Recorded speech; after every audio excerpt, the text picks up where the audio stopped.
Hello guys, good day. Magbibideo ako guys. So, papakita ko lang. Dito na kami sa shelter. Ayan o, shelter na kami, nakakubli na kami.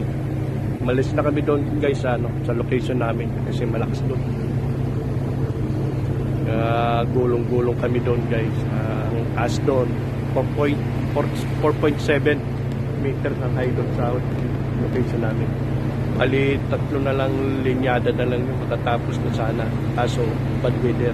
Kaya, punta muna kami dito sa Dinhilder. Sa may lighthouse na yan guys. So, may mga, yung horizon na yan, yung mga salat. Ito na kami na mag-shelter. So, tayo doon guys, para makita nyo. Umulan dito guys, umulan. Yung basa basa. Umulan na dito, pero sakit na. Tayo dito guys.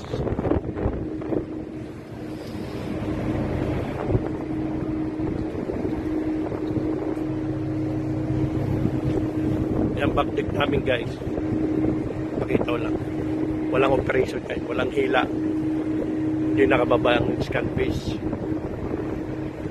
Yan, nakasecure lahat. Kasi bad weather nga. Yan, nasa likod namin isang barko. Paano rin yung shelter din yun. Umalis din yun sa, sa pinanggalingan niya. Sa location din. Yan o, malakas ang alak guys. Yan. Ito tayo sa port side guys. Ako din. Nakita ko lang binibidyo ako para mayroon ako pang YouTube. Yan.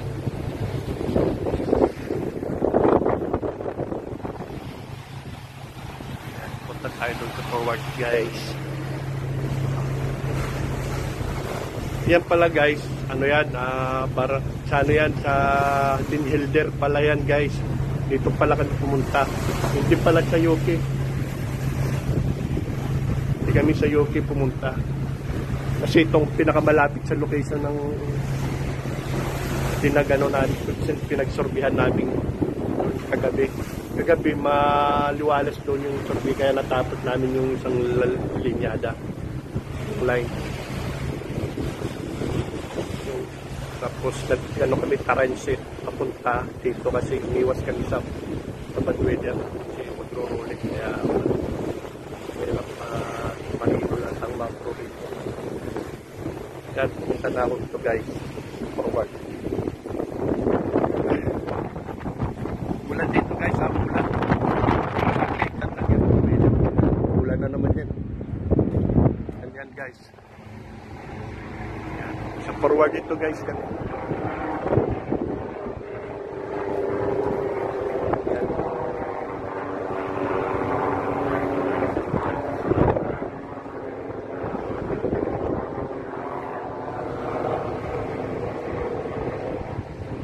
Kaya shelter muna kami guys. Yan, binibidyoan ko yan guys. Makikita nyo.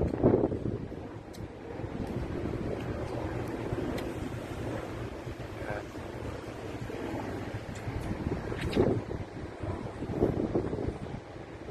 Pag maganda itong ang panahon guys, balik kami doon sa location.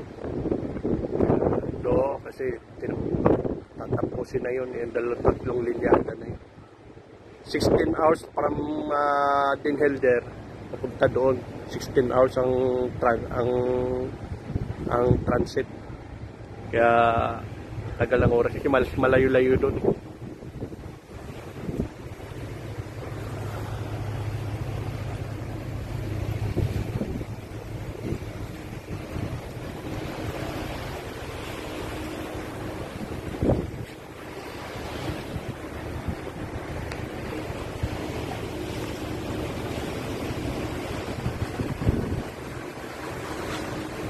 Kanina, pumunta kami galing guys doon sa namin kanina.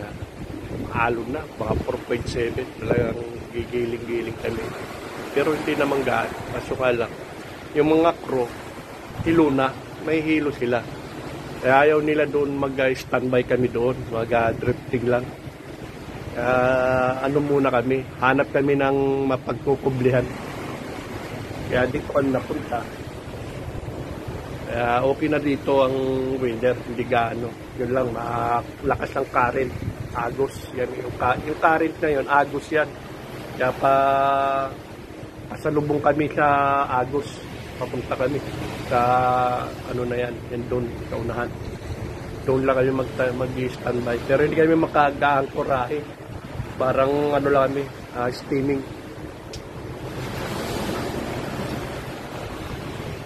Ako na. Saan ito dito guys? Outside.